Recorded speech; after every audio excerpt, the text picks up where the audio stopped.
আসসালামু আলাইকুম, সবাইকে শুভেচ্ছা জানিয়ে শুরু করছি আমাদের আজকের এই ভিডিও। তো আজকের ভিডিওতে দেখানোর চেষ্টা করব যে আমরা আসলে পেঁয়াজ হারভেস্ট কিভাবে করি, পেঁয়াজ সংরক্ষণ কিভাবে করি, পেঁয়াজ জমি থেকে তোলা থেকে সংরক্ষণ পর্যন্ত কি কি প্রসেস সেগুলো দেখানোর চেষ্টা করব। তো আমাদের এই দিকের একটা জমি, ছোট একটা জমি, এই জমিতে আসলাম। তো এই জমিতে 4জন লোক কাজ করতেছিল আমাদের। তো এইখানে আমাদের প্রায় 7 কাঠা জমি।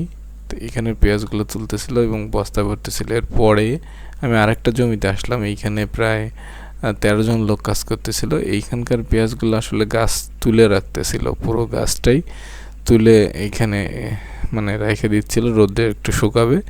তো পেঁয়াজ দুই রকমভাবে তোলা যায়। একভাবে হচ্ছে পেঁয়াজ পুরো গাছ সহই তুলে রাখা হয়, অন্যভাবে হচ্ছে পেঁয়াজটা মাঝামাঝি কেটে ফেলা হয়, পেঁয়াজের পাতা বাদ দিতে হয়। যেহেতু যে জমিগুলো একটু দূরে, সেই জমিগুলোতে আর কি এইভাবে করা হয়। আর পেঁয়াজ নিয়ে আসার ক্ষেত্রে আমরা এই ভ্যানরা ব্যবহার করতেছিলাম, যে জমি থেকে বাড়ি পর্যন্ত কি এটা পৌঁছায় দিবে। তো এই ভ্যানে করে আর কি নিয়ে আসতেছিলাম। তো পেঁয়াজগুলো আমাদের বাড়ির কিনারায় এইখানে এনে এটা আবার পরে মাথায় করে বাড়িতে নিয়ে যাওয়া হয়। তো এরপরে পেঁয়াজগুলো কেটে একেবারে এরকম একটা শেপ দেওয়া হয়। এটা হচ্ছে আসলে মানে রেগুলার পেঁয়াজ, এটার পরে আর কোনো কাজ নেই। এটা হচ্ছে এরপরে বিক্রিতে চলে যাবে, তার আগে হয়তো স্টোর রুমে কিছুদিন থাকবে। আর এই পেঁয়াজগুলো হচ্ছে এই বস্তার ভিতরে অনেক, মানে এইখানে প্রায় 7টা বস্তায় কিছু পেঁয়াজ আছে।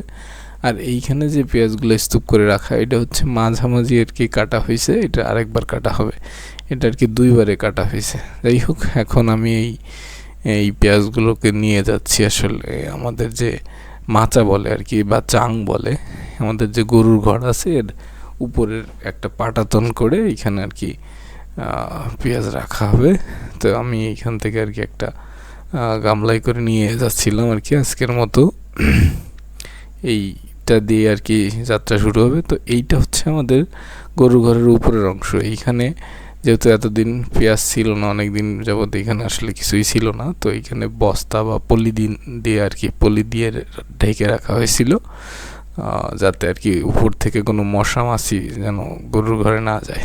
যাই হোক, এইটা এখন সরাই ফেলতে হবে, যেহেতু পেঁয়াজ সংরক্ষণের ক্ষেত্রে পেঁয়াজের প্রচুর আলো বাতাসের দরকার হয়।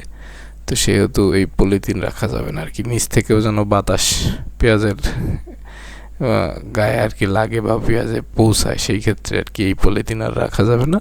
তো আমি আর কি পলিথিনগুলোরে সরাই ঠিকঠাক করে রাখতেছিলাম। এইখানে এখন আর কি আমরা পেঁয়াজ ঢেলে দিব। এইখানে মোটামুটি কিছুদিনের জন্য আর কি এইখানে পেঁয়াজ রাখা হবে। তো যাই হোক, নিচ থেকে আর কি আব্বু আমাকে আর কি গামলা ধরাই দিচ্ছিল এইখান থেকে। এইটা নিয়ে এই গামলা আর কি, এটাই হচ্ছে আমাদের এবছরের প্রথম পেঁয়াজ আর কি চাঙে রাখার হয়েছে আর কি। এইটা আমরা এখন এই যে ঢেলে দিলাম এখানে। এটা আসলে নিচে যে ফাঁকা ফাঁকা যে বাঁশের একটা এটা আর কি বানা বলে। তো এটা বাঁশের তৈরি একটা বাঁশের আর কি পাতলা করে কেটে আর কি এটা তৈরি করা হয়।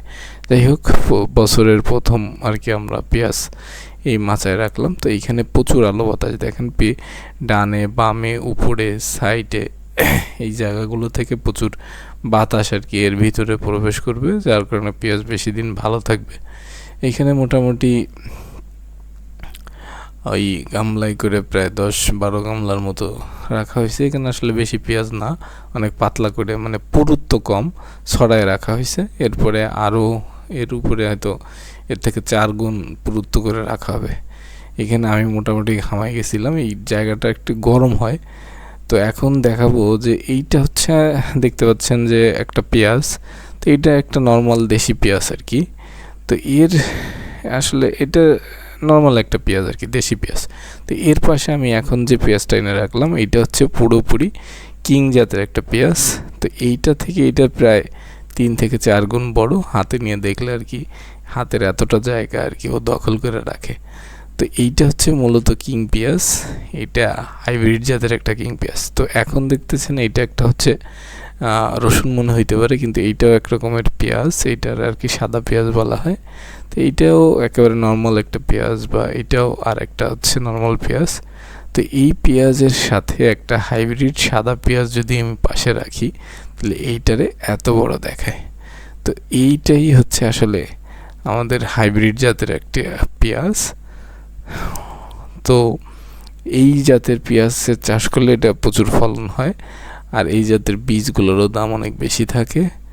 আর হচ্ছে এইটা প্রায় 16 থেকে 18 হাজার টাকা দানা কেজি প্রতি দাম থাকে, আর এটা দেশি পেঁয়াজটা কম দামে আর কি বিক্রি হয়।